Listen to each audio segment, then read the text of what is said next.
She'll have a kid in 3 years. Good evening. Hey. Good evening. We're so glad to have you here. We're really excited to have such a great turnout, and you're in store for a great program. If we're going to take a moment, and if you'll just bow your heads with me, we're going to open with prayer. Dear Heavenly Father, we thank you for this beautiful day. We thank you for the city of Gulf Breeze and for being with us here tonight. And we thank you for bringing Art here, and we look forward to hearing this wonderful presentation. We thank you for everything in our lives, and we love you and pray in Jesus' name. Amen. And I'd like to ask Roger Countryman to please come up and lead us in the Pledge of Allegiance.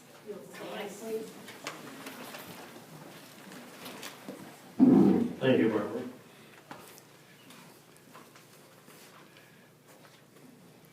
I pledge allegiance To the flag of the United States of America and to the republic for which it stands, one nation, under God, indivisible, with liberty and justice for all. Thank you. And now, if you'll help me welcome Betty Archer Allen up, and she's going to introduce our special guest speaker.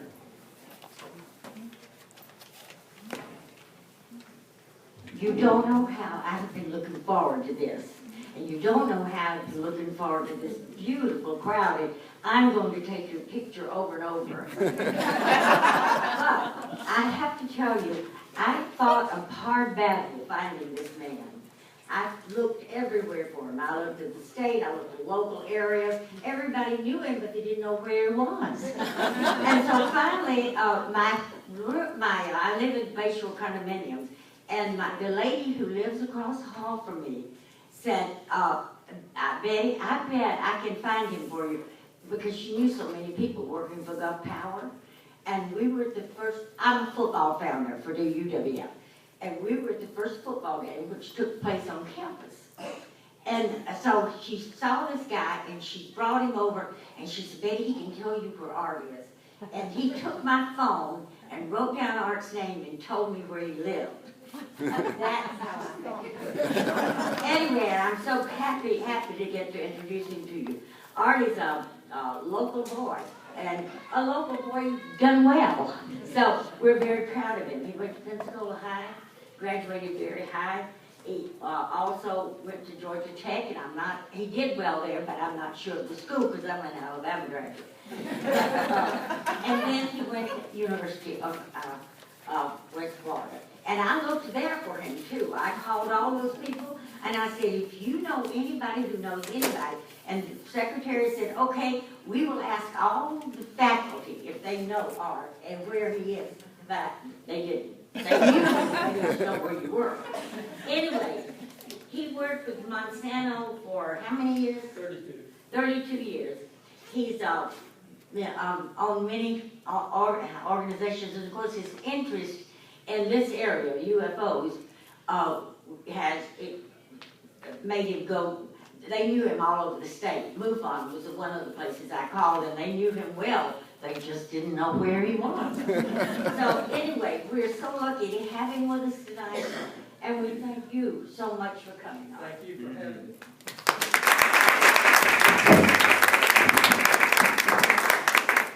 First, a word of apology tonight. My normal talks that I give, I use 35mm slides, and that was my plan for this evening. Unfortunately, I moved all of my stuff, like all my UFO books and all that stuff, to North Georgia, where we have a vacation home. And when Betty got a hold of it, I said, okay, I need to get all my stuff out, and I thought I had it all.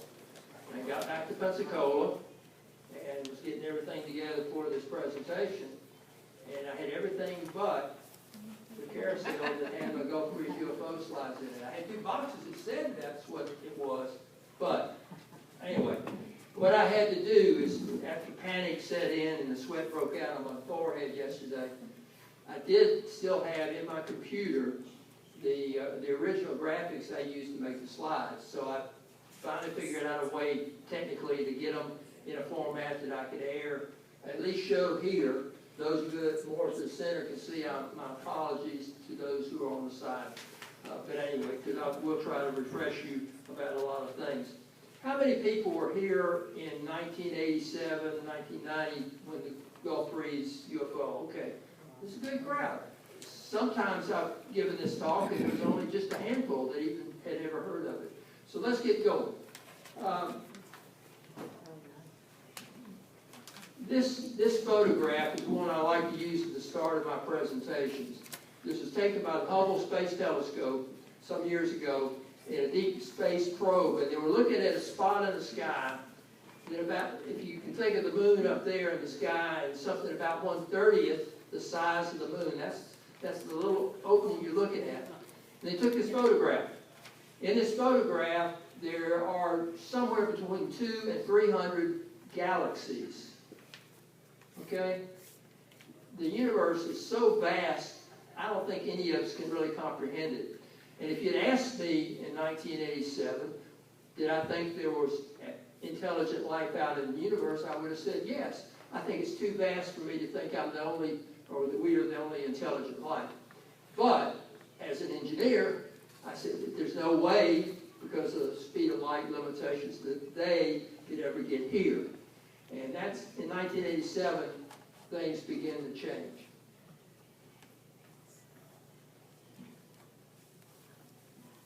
Particularly in November 1987, I was 45 years old. My daughter, my youngest, had just graduated from college, so I had not only an empty nest, but was getting money into the bank account again.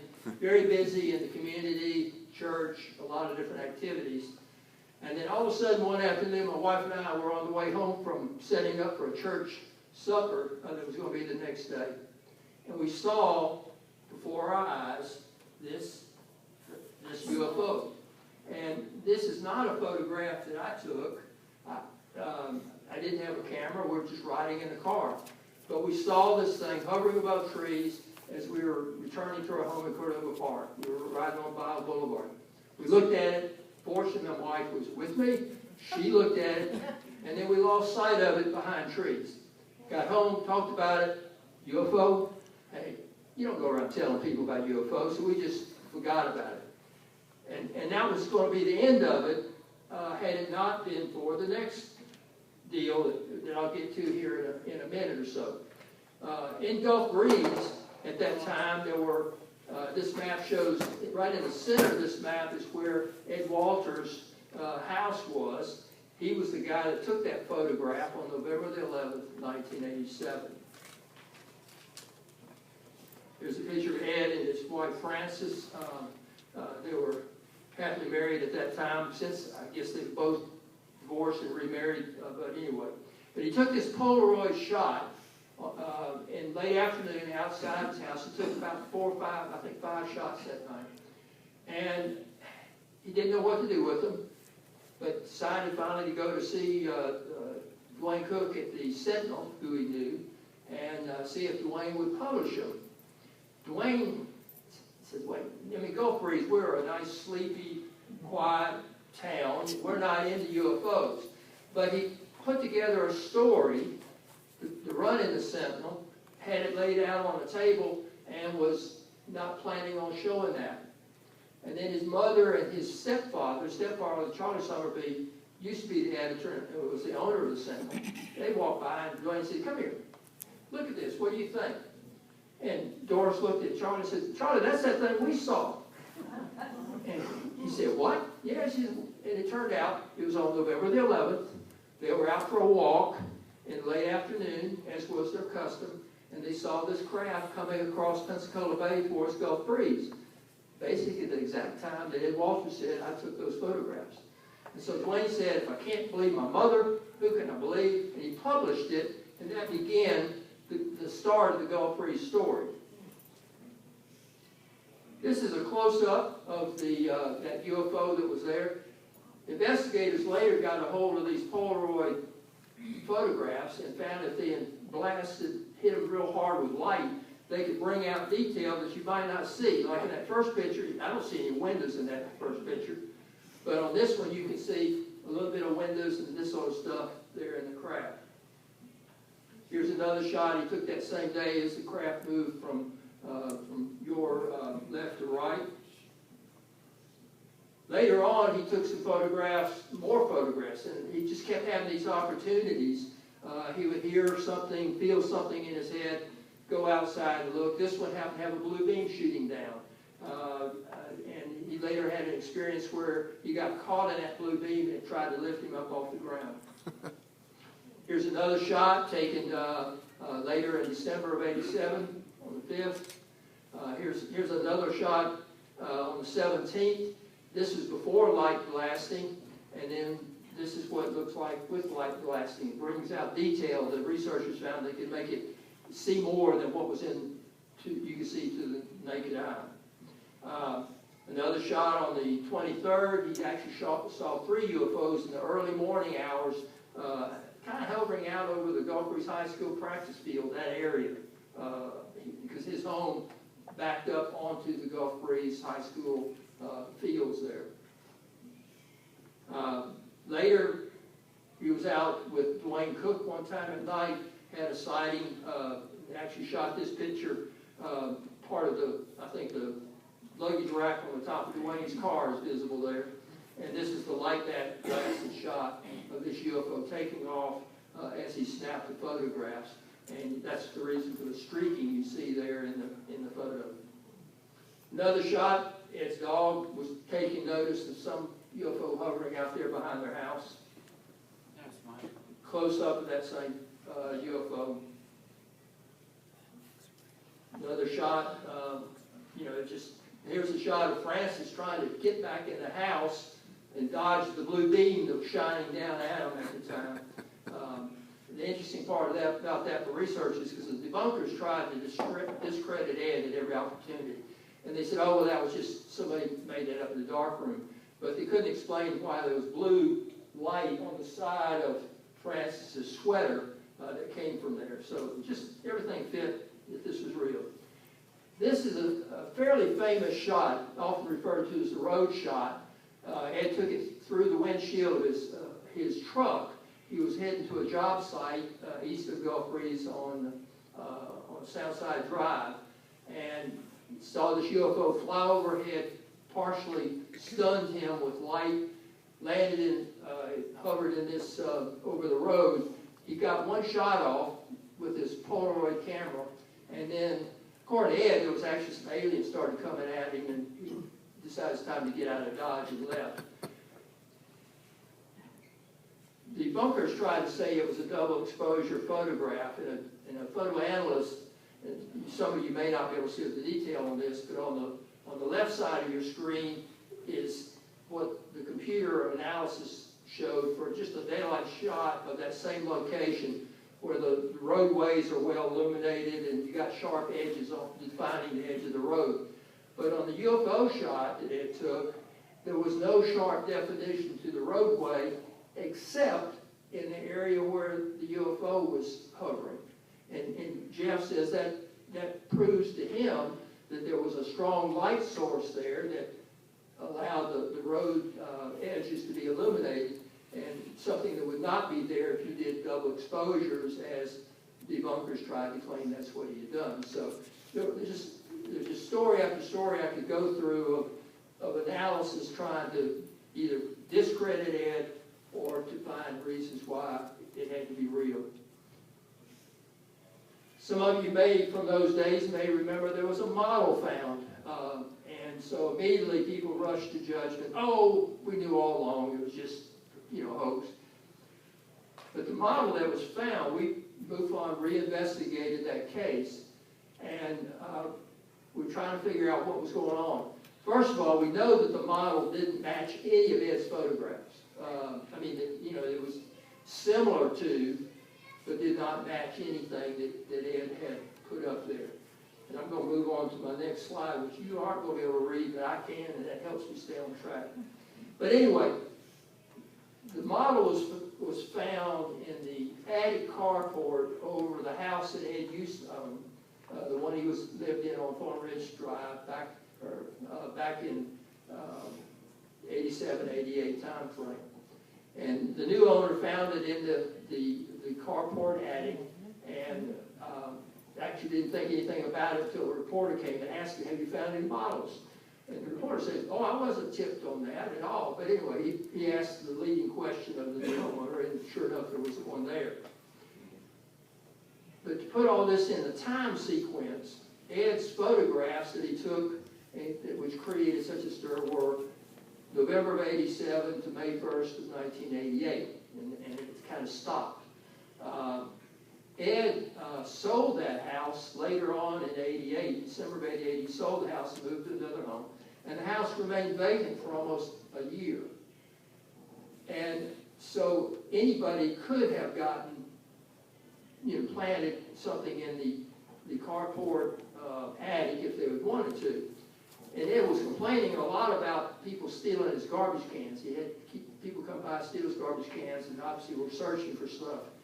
And so when this model surfaced, there was a lot of information in this model, and let me go back to that just a minute.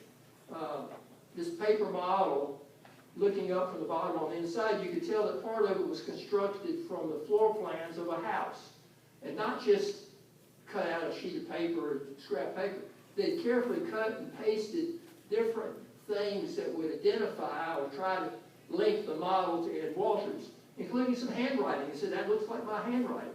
And there were things, floor plans, the street location, where the house was to be built. But the most important thing that showed up in that for us was that it also included the square footage. If you've ever built a house, you have things like what's the square footage of the living area, what's the square footage of the slab. 2 4-digit numbers. And those were also shown very clearly on the floor plan for this model. Well, they couldn't find any house that Ed had ever built at the address or that had those matching living area and slab square footages. But Ed remembered in that time period, he had designed a house for a couple living in Michigan that planned to move to Pensacola, to Gulf Breeze. He met with them in September of '89. This is 9 months after he's even moved out of this house where the model was found. Designed the house, the home for them. The project fell through. They couldn't get their home sold. They had to cancel their plans, forfeited their deposit they'd given Ed to design the floor plans. And Ed threw the floor plans away sometime late 1989. Again, almost a year after he had actually moved out of the original house in question. So if you're following what I'm talking about, we were able to contact the couple in Michigan that still had the little 8.5 by 11 sketch that Ed had worked out with them when they were in Gulf Breeze. And we asked them, what does it show the square footage for the house? They said, yes, it has 1,740 living area and 2393 slab. The exact 2 4-digit numbers that showed up inside this model. So all of a sudden we felt like we had proven to our satisfaction that somebody had gotten those floor plans that Ed threw away because it was a custom house and made this model and cut it out very carefully so they could get all this incriminating information inside to lead investigators to Ed Walters. But the timestamp is what messed them up. The fact that floor plan didn't even exist until 9 months after Ed moved out of the house, and of course wasn't found until over a year later. And the house was vacant for a year. So anyway, we felt like another attempt to discredit Ed had failed. Going back to the Sentinel, I wish I had. I never got a hold of a copy of the original Gulf Breeze Sentinel that showed Ed's first photographs. I was living in Pensacola. My wife and I were taking the Pensacola Sentinel. It was a good gossip column, to be honest with you. She liked to find out what was happening socially in the community, and that's where she did. And so, but in early December, she called me at work and said, Art, you're not going to believe it. I just got the Sentinel, and somebody took a picture of that thing we saw. And sure enough, I got home, there on the front page of the Pensacola Sentinel, somebody, and we now know that was Ed Walters, had photographed a craft that looked just like what we saw that day. And then we tried to figure out, you know, what day it was and all that kind of stuff. And we finally figured out it had to have been the day we were down setting up tables at church on Saturday. We'd be coming home Saturday afternoon after that work. So. Don't win church. Huh? No, Yeah. I'm sorry. Oh, You are not telling me anything that I came here okay. to hear. Okay. I want to know about the UFOs and all that kind of stuff. Okay. That's fine. I mean, if you want to promote yourself, that's great. No, I'm not trying to do that. Okay. I'm sorry, but But, I don't normally even come here, but I really, yeah, well, Okay. you too. but anyway, what I was showing you were the photographs, samples of the photographs that Ed took from November the 11th, 1987 to May 1st, 1988. And that's what I was showing on this first part of the slide. And I hope you were able to see some of those. The book that I have here in front, and I've actually brought 2 copies to give to the Historical Society for them to pass around and do whatever they want, has all of those photographs in there that Ed took. But the Gulf Breeze UFO story certainly is very much about Ed Walters and also the efforts to discredit Ed, because nationally, people went to extremes to discredit Ed Walters. Newspapers around the country were told that Ed was the town drunk of Gulf Breeze, that he was frequently found lying passed out in front of bars in Gulf Breeze. If you've been to Gulf Breeze, we didn't have bars there then, and I don't think it's too many today. But that's the kind of thing that the UFO field deals with. And so anyway, moving along. There was a lot more that went on besides that. By the summer of '88, the Sentinel had received over 500 reports from people in the community of UFOs. And it became a collecting house, if you will, of UFO sighting reports, mostly sketches, because most people just don't have cameras with them, at least in those days. Now we have to remember that our cell phones can do that, but you might have had a flip phone then, but it wasn't a smartphone. These are some photographs that were taken. This is a sketch, not photos, but sketch. Charlie Somerby that I mentioned, that was the owner and former editor of the Sentinel. This is a sketch he drew for MUFON investigators. This is another sketch by a guy named Jeff Thompson. He was one of the witnesses that also saw a UFO hovering above Highway 98. He was on his way to work on November the 11th, the same day that Ed had a sighting in the evening. He saw a UFO hovering above Highway 98, pulled his truck off the side of the road and watched it. It was just hovering there and it didn't make a sound, just there. And then he saw off to the east 2 specks coming at him that turned out to be fighter jets, probably from England, heading right towards the UFO. He said as the jets got closer, it shot up to about 400 feet in the air. And then before they got there, all of a sudden just took off. He said it didn't blink out. He said it just went so fast that it was out of sight in 1 to 2 seconds. You couldn't see it again. These kind of stories, I'm an engineer. Makes no sound, can accelerate at tremendous speeds. What in the heck's going on? This is a sketch that I drew, not very artistic. I didn't even notice in my sighting that there were windows or anything like that on the craft. I just knew that there was a dome light on top that was very bright white, and the base of the craft had very white light coming out of it. If any of you knew Fenner and Shirley McConnell, Gulf Breeze residents, Fenner was the county medical examiner for Escambia County. They lived in Gulf Breeze for many years.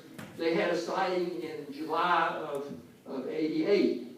They were planning, of all things, an annual party they would have, and they were going to make it a UFO party.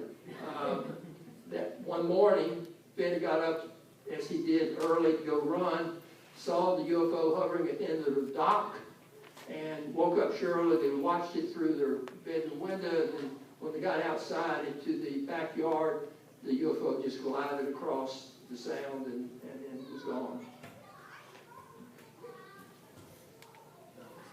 Other things that were going on, and this was very important to me as it turned out, And finally got up courage to even tell people that I had a sighting.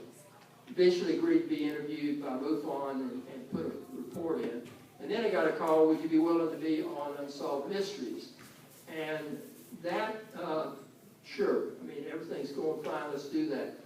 And so we had after we had all of our interviews filmed, we gathered at the Pensacola Yacht Club all the witnesses. And this is the first time all the witnesses had been in the same room. We didn't know each other at all. I'd never seen or met Ed Walters or any of the other witnesses. And so as we're waiting to get ready for the filming, we start sharing all these stories. And again, you know, people were at Shoreline Park here in Gulf Breeze on a picnic, and the UFO glided over their heads, and they just looked up at the belly of a UFO. No sound, just quietly just coasting along. Story after story like that, and it's just like, okay, this doesn't fit. I don't think the United States government or the Russians or anybody have technology that can do what we're seeing. And the possibility that extraterrestrials are here became something that I was willing to consider. And that's really what happened. Slowly, I started getting involved in, we started having monthly MUFON meetings, just a handful of people. As we got to be at this size, we had to find a place. We started renting the Gulf Breeze Rec Center. So this is kind of old home. We could come back to the Rec Center to give this talk. We formed a group called Pensacola MUFON, and we started doing UFO investigations. And really, the Gulf Breeze UFO story is one that went on kind of three phases. We had that first Ed Walters phase that created all the controversy. But we had all these other witnesses that were going and seeing things and stuff happening.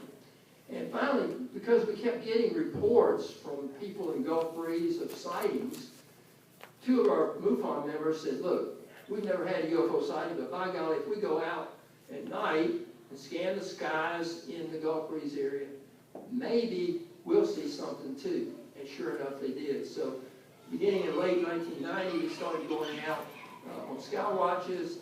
Some of the rest of us joined them whenever I could, you know, still working and all that. I hadn't retired yet. And so that Skywatch era began and ran all the way to July of 1992. During that time, we had 177 sightings that we could not explain. And we got pretty good with binoculars and also, you know, cameras. I was taking still photos. Others had video cameras. And, you know, we got to where we could identify the planes and all of that should be in the area. It was these things that we couldn't explain. It didn't make sense.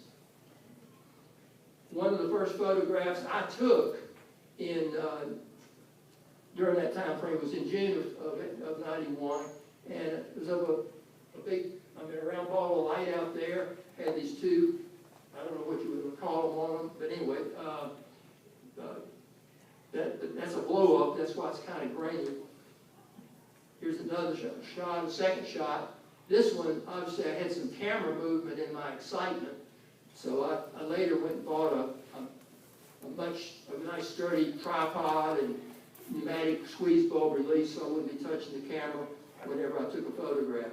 In fact, that's a shot of as I started upgrading my equipment, put a long focal length lens on my Minolta camera. I'm shooting 35 millimeter, you know, regular Kodak film, and anyway, I had the ability to zoom in a lot closer on things that we were seeing at night.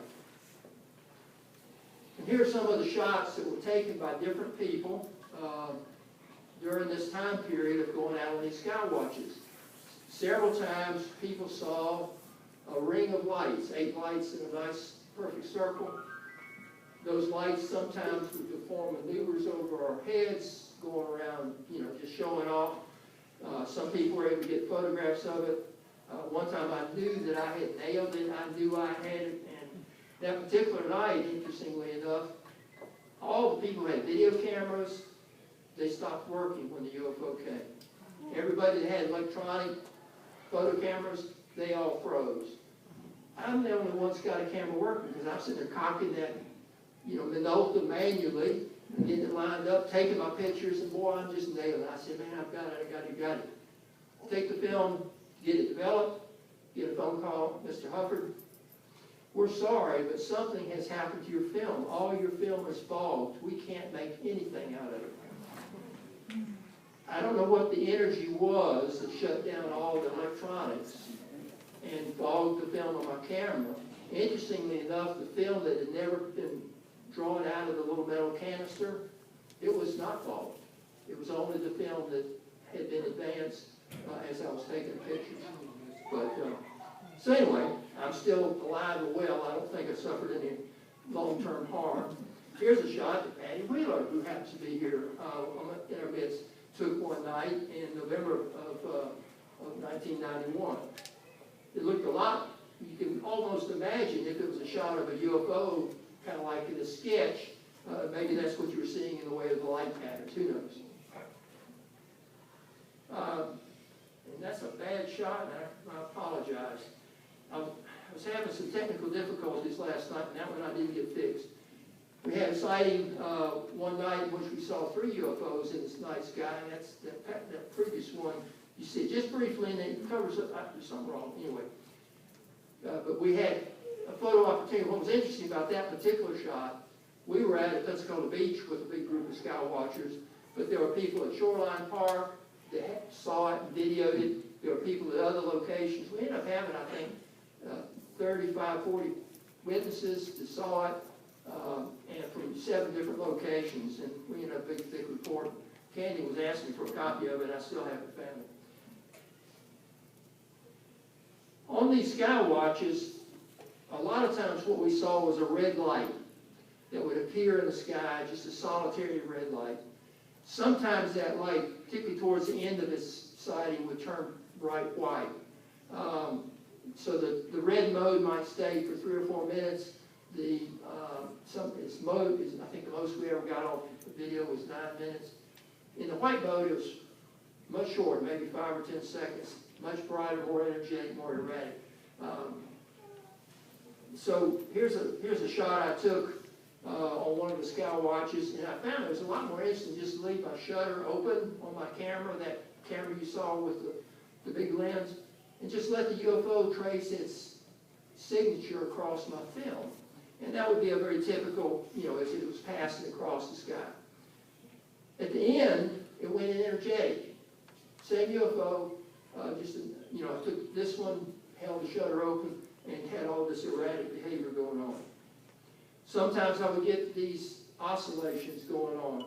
And I think this is the UFO really doing that, and not my camera or tripod wobbling, because I was very careful with that, and it had, like I say, a very sturdy camera. This is when it went into white mode, got very energetic, very erratic. Glenn Pugh, one of the guys that went on Skywatches a lot back in those days, caught this one night. He had his shutter open, getting the red light UFO tracing its pattern, and then while the shutter was still open, a white ball of light appeared below it and seemed to fall down towards the ground. And we don't know what it was, but that's what was on film. But it's not what you normally see. It should be there at night. It's not, an NAS, train or plane going around. The 1993, let me just back up a bit. The Skywatches that we were talking about going on, we were attracting bigger and bigger crowds. I mean, there were people skywatching 7 days a week, every night, in the Gulf Breeze area. The crowds were growing. Sometimes we had over 150 people at these Skywatches. It was getting to be a congestion, particularly over at the Pensacola, the Gulf Breeze end of the Pensacola Bay Bridge, because you start packing 150 people in cars. People have to park the cars blocks away just to walk and get there. And so anyway, that was going on. And all of a sudden, in July of 1992 it was, all of a sudden, the UFOs just stopped.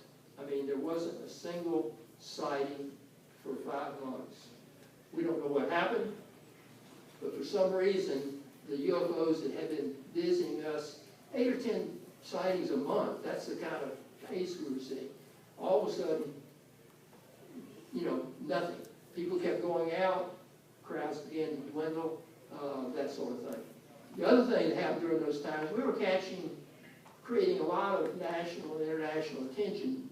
People were coming from all over the world, literally, to come to Gulf Breeze because of the activities that were happening here.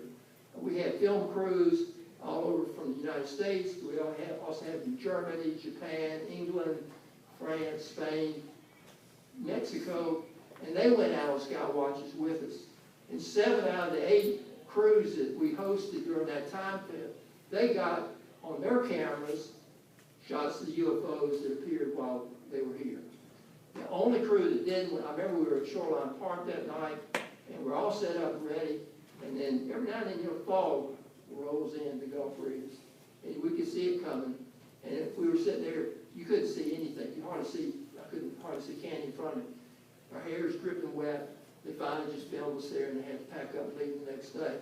But they got some beautiful shots on some of their cameras because, if you got a $90,000, camera rig, video camera, you get, they had lenses this long and that big around on some of those cameras that they were using, and it was a fun time. I didn't put in here because I was concerned about time, and I want to have time for questions and answers. There were a lot of other things when Ed had a few shots that he got in of UFOs, daylight shots of UFOs at the time he was living in Gulf Breeze, in Pensacola Beach.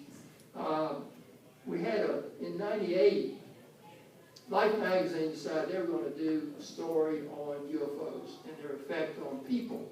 And a guy named Whitney Strieber, if any of you ever read the book Communion, he was heading up the writing the storyline for these visits. And they selected 5 places in the country, and Pensacola or Gulf Breeze was the last stop. They rented rooms out at the Dunes Motel on Pensacola Beach. The life photographer loved our beach and the sand dunes and the sea oats and all that as a setting. So he said, I want you guys, those of us who were invited out, I want you all to pretend you're skywatching. And I want you to line you up on there on the edge of the water. And he had some ideas that turned out really nice in terms of taking pictures of us.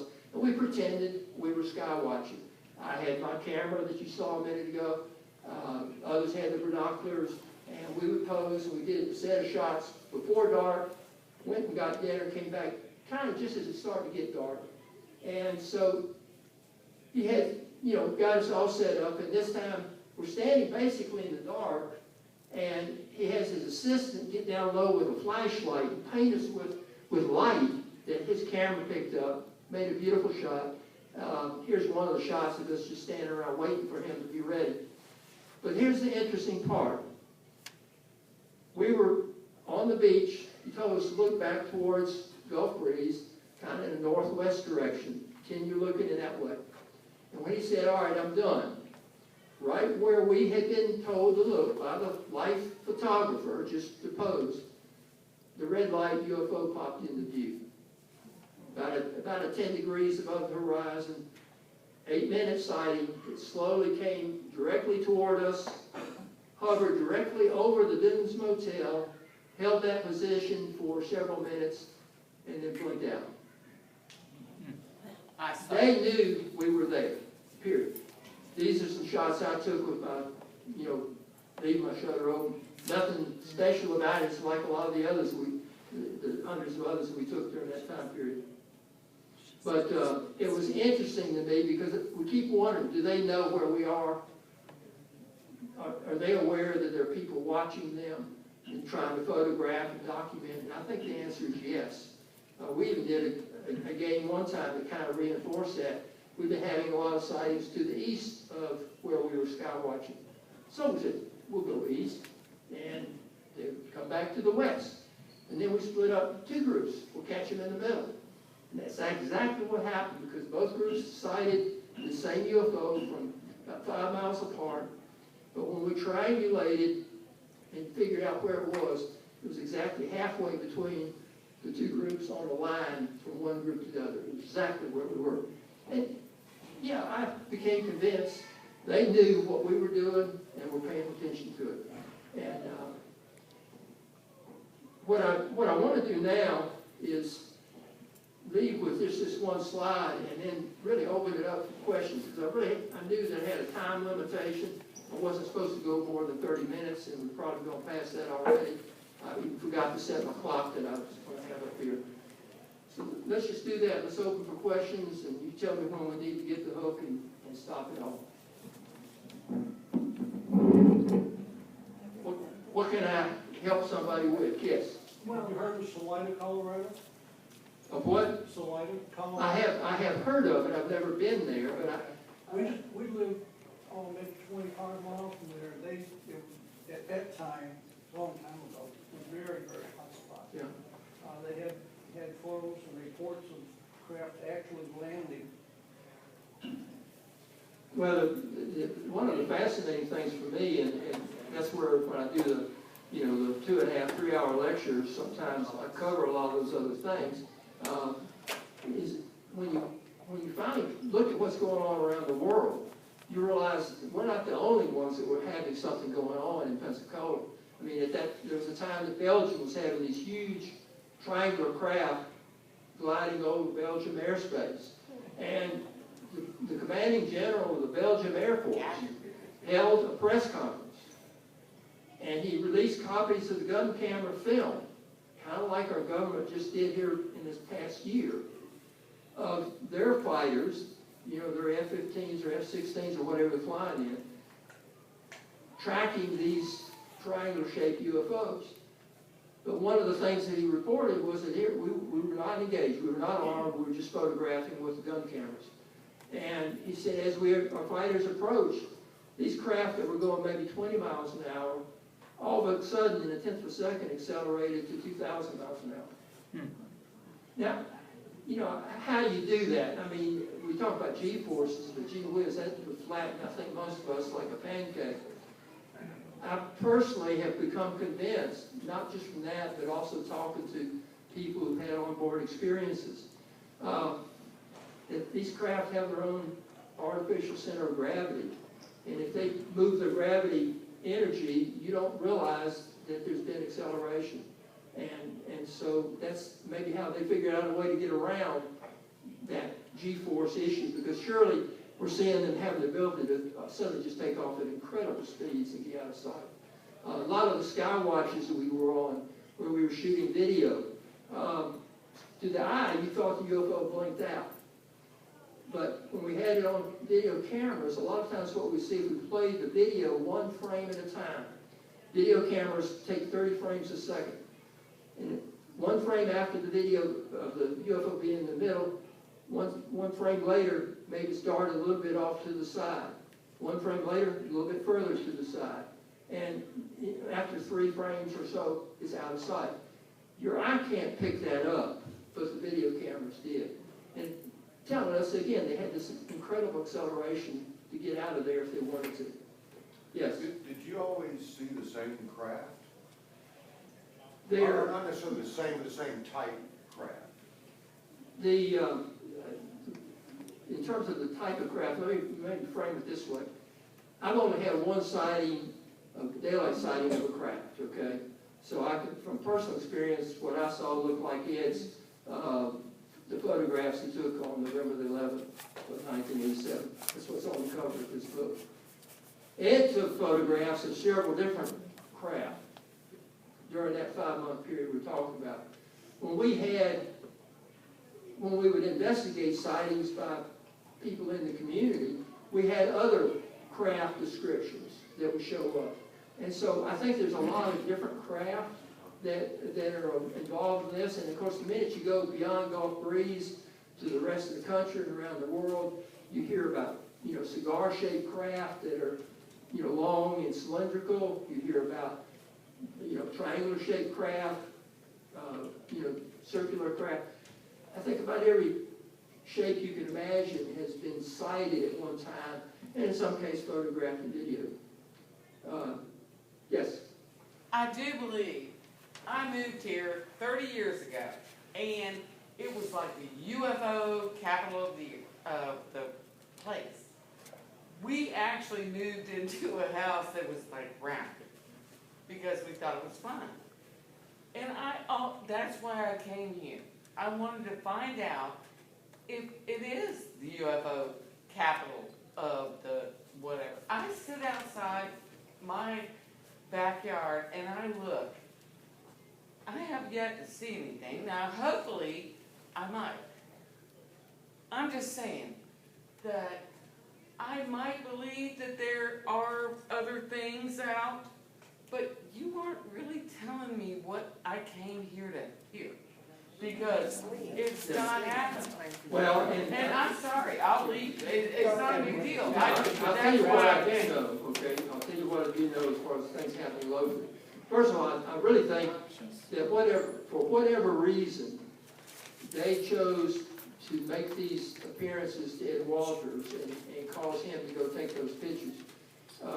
Without getting in too far afield, we have, based on a lot of other stuff, Ed's what we would call an abductee. He's had a lot of on-board experiences.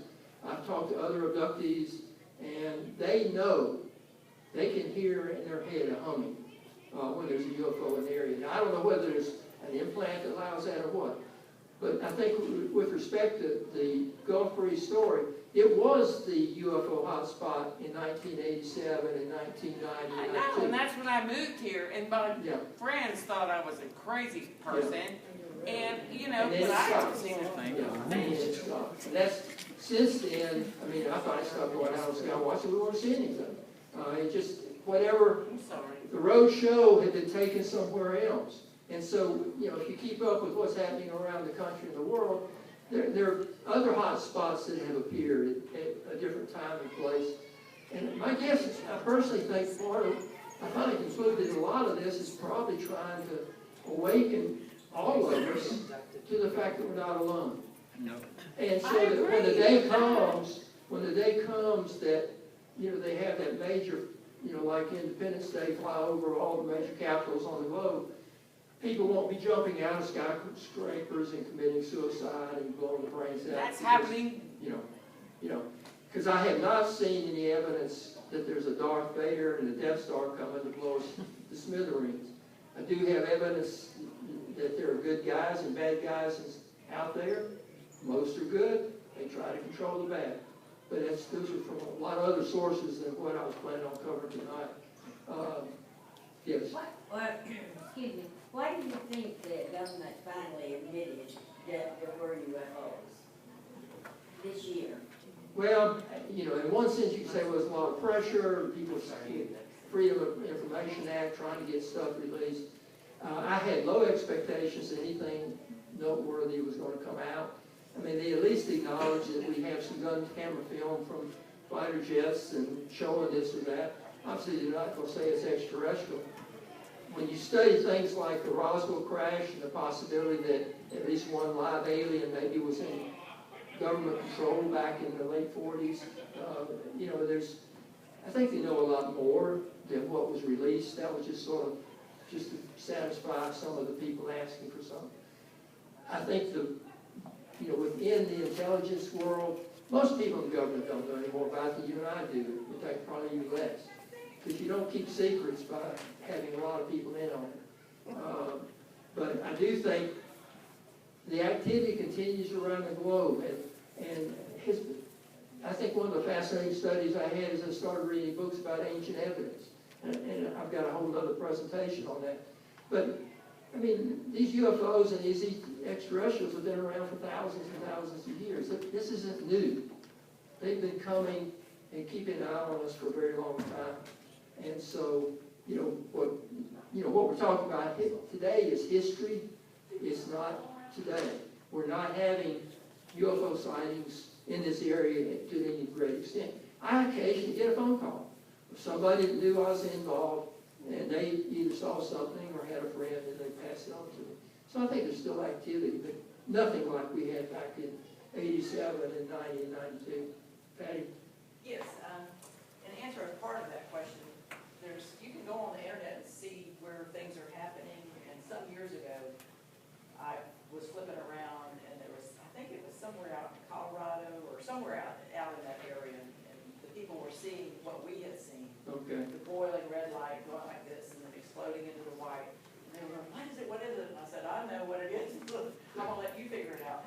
But it seems that they move around, to different places. So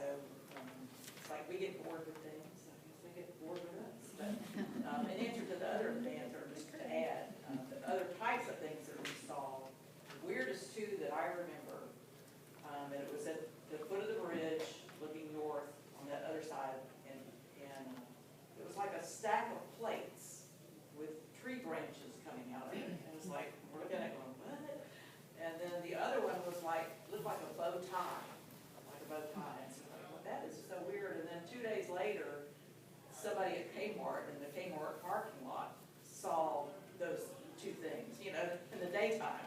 So I read the article, and I think it was in the Islander. Is that Ken? Yes. James Stockton? Anyway, the article was in there saying these people at the Kmart shopping center saw something that looked like plates stacked on top of each other with tree branches coming out. I mean, just really strange things, not just that crap, but all sorts of, other stuff, and we're not raccoons. Well, and you know, it's amazing looking back, 'cause we're talking about something that started 34 years ago, Yes. you know, and was very intense for 8 or 10 years there, and then, you know, it went somewhere else. It took its roadshow elsewhere. And I really think maybe it done all it thought they could do in terms of awakening people to this reality here. It was a time to tap into another group in another part of the country. Because by and large, you don't hear much unless you're plugged into, things like Sci-Fi Channel or something on TV that covers these things. Major news networks don't keep you in the 5 o'clock evening news telling you about UFO hotspots around the country. It tends to be known in that local area, but you get very far away and they've never heard of it unless you already have an interest and are plugged in. It's just that level of cover-up was there. And some of those groups tried to do their best to destroy us, and we would read interviews, and sometimes, we would get hammered by some comment we said and be taken out of context. More questions? Yes? Have you published the photos that you have that you just presented to us? I have not. I had considered that possibility one time. A lot of these photographs were not mine. They were ones that I collected from other people. And just like the photographs that Ed took, they're all copyrighted, but he gave me permission to use those in talks because there was no profit motive involved at all. But that's really what I'm just passing on, what others have photographed and the stories they have. But you start writing, and then you get into copyright issues, you get into all this other stuff. It gets to be kind of complicated. And that's where that book is really good, because he did publish in color almost all the photographs he took in those days. And yes. What did you mean by saying that you'd spoken to people who had onboard experiences? Okay. The term abductee has often been used to describe people that have been taken aboard craft. And a lot of times the people have, the memory of that may have even been repressed to the point their conscious memory really wasn't aware of it. Hypnotherapists have been able to put people under hypnosis and break through some of the barriers to uncover information about onboard experiences and being taken aboard a smaller craft, transported to a larger craft. A lot of times there might be a variety of medical procedures run, scans run, maybe some tissue samples taken, that kind of thing. And that, I've talked to people, though, who have gotten to the point where they consciously remember this stuff even without hypnosis. And for instance, this is where my comment about the G-forces and artificial gravity. It's one woman that I know was relating us, one time she was in a UFO, flying over a large body of water. She didn't know where it was. All she could do is looking out the side windows, she could see the horizon in either direction. And she said, as we're flying along, she said, I knew at one point we must have turned, because now I'm looking out the windows, not at the horizon, but I'm looking straight down at the surface of the water. And I said, did you have any sense of turning? She said, no. It was only because I looked out the window that I realized that the craft had turned on its side and was, so the fact that she didn't sense any inertia or any gravitational changes helped reinforce this idea I was getting, that if these craft generate their own artificial center of gravity, we don't know. That's one thing, we don't know how. Science in this world does not know how to create gravity. It's a mystery. What causes gravity? But if you could figure out that form of energy and could manipulate it, that may even be how these guys propel their craft, is they just project their center of gravity takes everybody along with me. I don't know, I'm speculating now, but that's one of the reasons I came to that conclusion. Yes? What about underwater Okay. UFOs here? Question about underwater UFOs. That came up a number of times in the Gulf Breeze area. Again, by reports that people saw people out fishing out here, and saw a craft coming up out of the water or going down into the water. We had fishermen on the Pensacola Bay Bridge, a fishing pier, relate to seeing a glowing green something go passing fairly rapidly underwater and going through the channel, to cross the other side. And so, I mean, I think there is an underwater component to some of this. I know we've had, again, abductees relate that they know they were in an underwater base somewhere, had no idea where, those kind of things. So I wouldn't be surprised if they have underwater bases that you can't see them. They'd be out of sight during the daytime if you're trying to stay hidden. But that's, again, there's certainly a lot of evidence to say some of it, the UFOs do go underwater and perhaps go and dock at some underwater base. Any other questions? I don't have a question, but you're bringing back some fantastic memories. And there were some photographers or writers coming down from DC to see if it was for real. I mean, it was very hard to believe back in the day. Well, and a lot of work went into both people trying to see if a lot of people went into it trying to see if they could find some way to disprove Ed's photographs or discredit Ed Walters, thinking that if we can do that, the whole thing goes away. In spite of all the other sightings and photographs and witness accounts. But Ed was the brunt of a lot of it. And it used to amaze me of things that people do. During the Skywatch period, in the Gulf Breeze Sentinel, an ad appeared one day, right after people out at the ballpark here, right outside the rec area, had seen a big thing of helium balloons with a flashlight with a red light on the bottom of it, a flashlight dangling, suspended by helium balloons as it blew across the practice field or playing fields out here at the rec center. Of course, everybody saw it and saw it's balloons, and saw what it was. Well, that few days later, when the Sentinel came out, here's a headline or an ad. Dangerous, UFOs or what have been sighted over, and they're hazards to the general public. And if you had a sighting, you need to call this number. Well, there was a number of a debunker that lives in Washington, D.C., named Phil Klass. And he wanted you to call that you'd seen this, and they would use that as evidence that the Skywatch red light UFOs were nothing but flashlights hanging from balloons. That's what he was trying to do, was to discredit that part, since the Ed Walters thing had kind of gone quiet for a while. But that's the kind of thing that went on. Ed was in New York one time, meeting with people about publishing this book. And one of the debunkers had an idea, and he hired a photographer up there to create a hoax photograph using techniques in the lab of a UFO hovering above the Chrysler Building in New York. And he got the copies of this thing, and then he sent it to 60 magazines and newspapers around the country and said, well, Ed was at it again.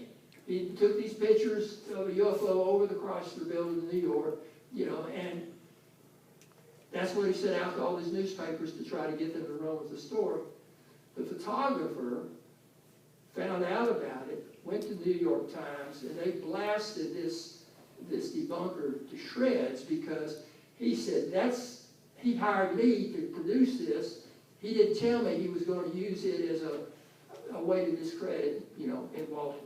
And so that was actually, that story was straightened out in the New York Times. That's the kind of thing that we run into. I Yes. read though that he took a lie detector test and passed it. He took several of them. The publishers of his book required that he take a lie detector test because they weren't going to publish it if it turned out it was all a hoax. And so he was required for that. He had also taken several others along the way, just, you know, for MUFON's benefit and others. And as far as I know, all of them were passed. There was never anything found.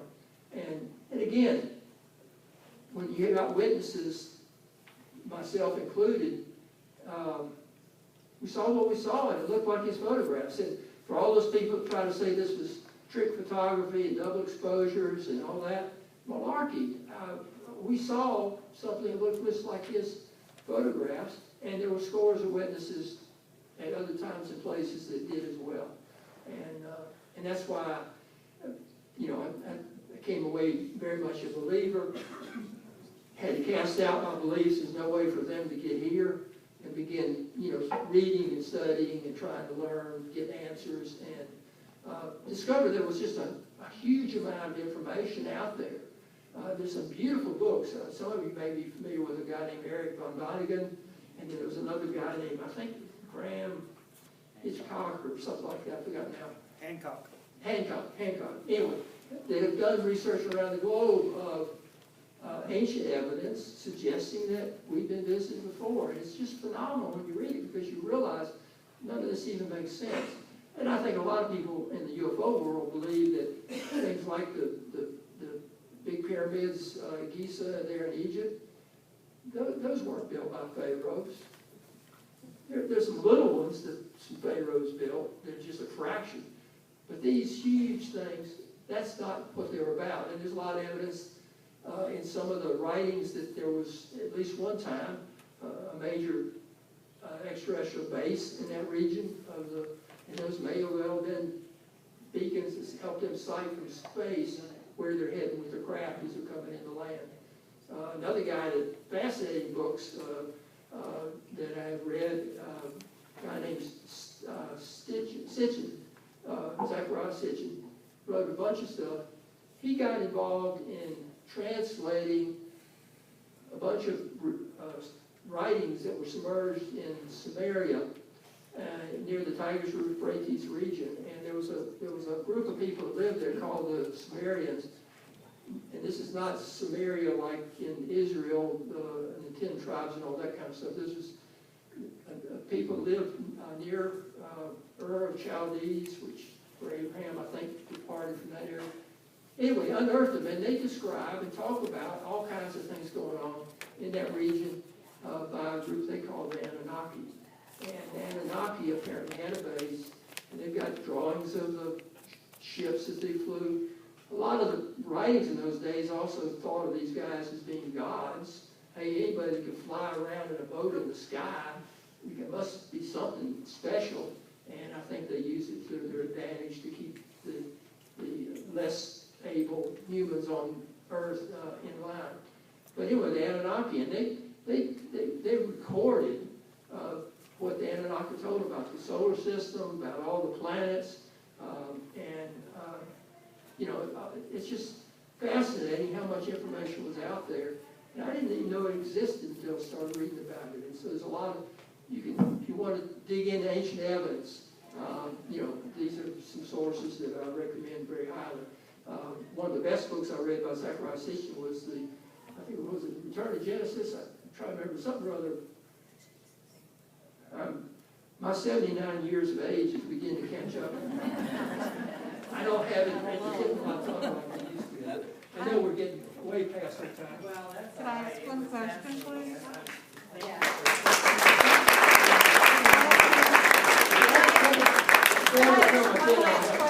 Can I ask one last question? Sure. It's a quick one.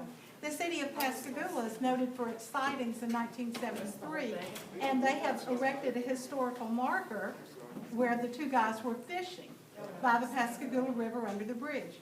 If you were to put a historical marker in this area, what would be the most significant place?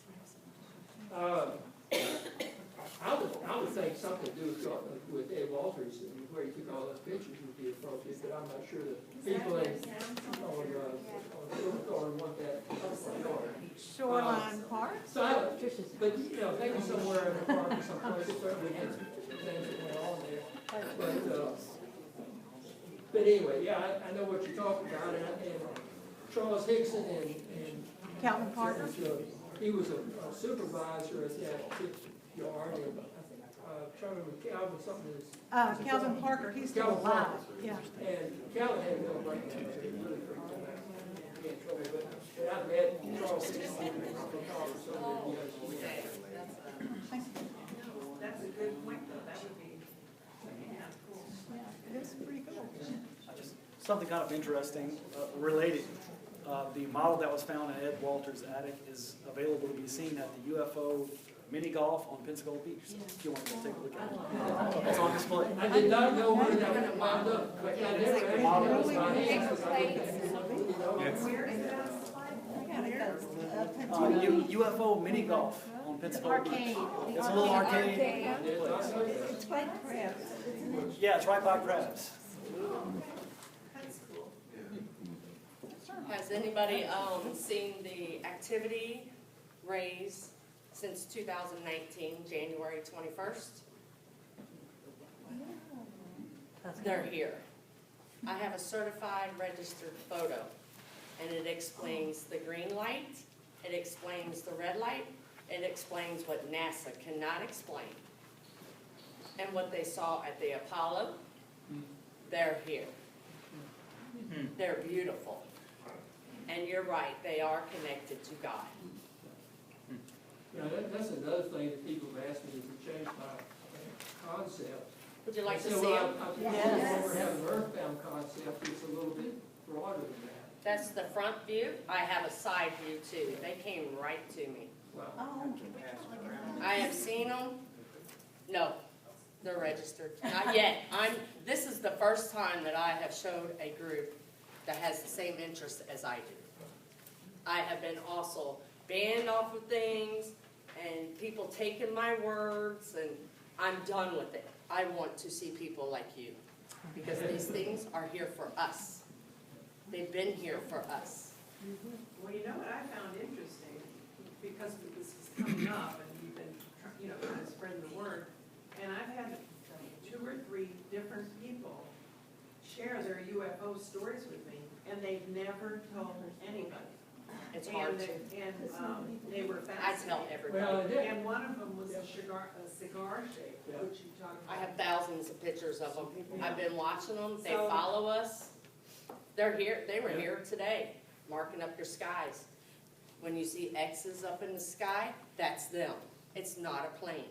You see a thing going across and you don't see a plane attached to that, it's them. And I can prove a lot. They have put things over our land that would blow all your minds. Dragons, angels, leopards, polar bears playing with the sun. All right. It- Well, I don't mean to interrupt you, but we are way past. I know we are. But we maybe need to continue this and have an offshoot meeting, because, people do want to share things like that. You know what I mean? It's got, Well, I am locally. But Art, thank you so much for coming.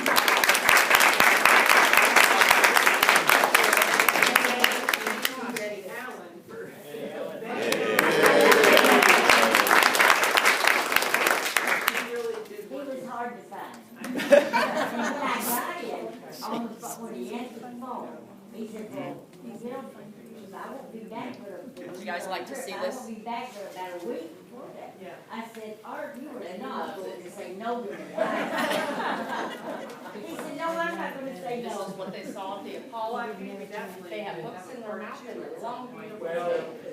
before we do part 2, I'll make sure I find the rest of my slides. Yeah, once you find your slides, and God then says, also, "I'll bring you around, but we hooks in didn't your know mouth we and needed send you such to the earth." and I apologize for that. Well, That's this what they is did. also, I mean, That's what he did. That's all right, but it was my still apologies for not having a big fascinating. screen. There, you can get it. That was my plan. Okay, well, we will have you back. You'll be so kind to that. And, thank you so much. It for is coming. a And road some of you caterpillar consider joining the Historic Society. There are described brochures in the there. Bible. This one I chased down in Lily, Alabama. If they see that you're looking, they'll do a show. Use the microphone. They will. Hey! Okay, I guess I need to use the microphone. The meeting has ended as far as the program. The members, anybody can stay. We're going to do a very brief business meeting. It will be very brief. If you want to stay, you're welcome to, but if you need to go, we just thank you so much for coming tonight. And we hope you'll come again, because we do have some neat programs. And there are some copies of the newsletter out around. And yes, and it's got all the programs listed. They're also listed in the Gulf Breeze News. So we hope you'll come to some of our future programs too. Thank you so much. And then we'll wait a couple minutes and then we'll do the business report.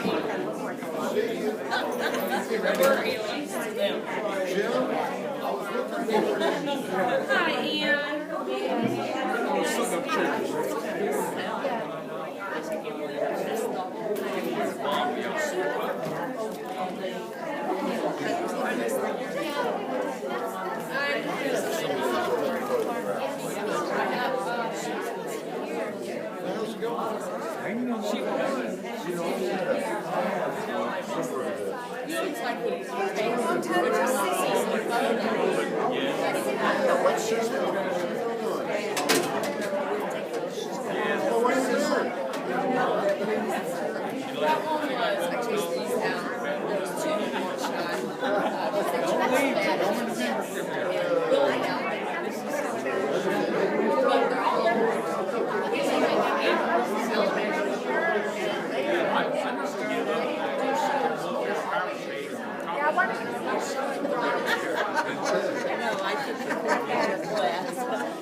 Diane had such a great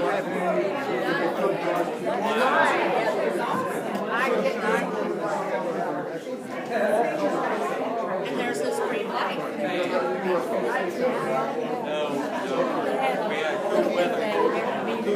So we'll have to go.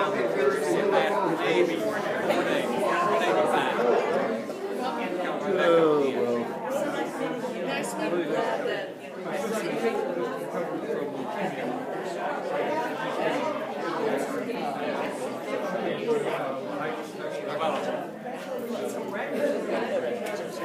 Hey, wake up. How you doing? Good, how are you? Doing good. Doing good. What a crowd. Wasn't that nice? Yeah. Wow.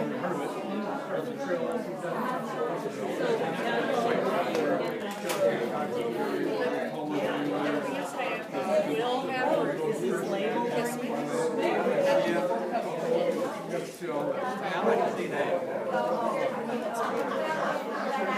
We talked.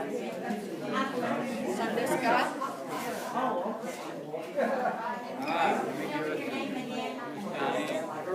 There they are on the sun. Yeah, here's an X-ray of them. Got it right in the middle of the sun. Thanks for your help with the chair, my friend. Who'd have thunk it? That's nice. Nice to have a crowd. Nice to have a crowd. Seriously, I've always been interested in it. And I mean, Barbara and I were up in New Jersey. We'd come down and visit, during that time frame. I never saw one UFO. I mean, everybody knew about it. Well, it's interesting that now the federal government is publicizing that they've got sightings that they can't explain. That's the first time I've ever heard that. Yeah, I saw that. That was only within the last few months or so. Yeah. Seeing they released they didn't call them UFOs, but they called it something like, I don't know, undefined or something like that. But still admitting that something out there exists. What's interesting is that we haven't had any interaction with them. You know, that they come, they don't try and make contact and interact. You think if they're that intelligent, they'd be able to find a way to communicate.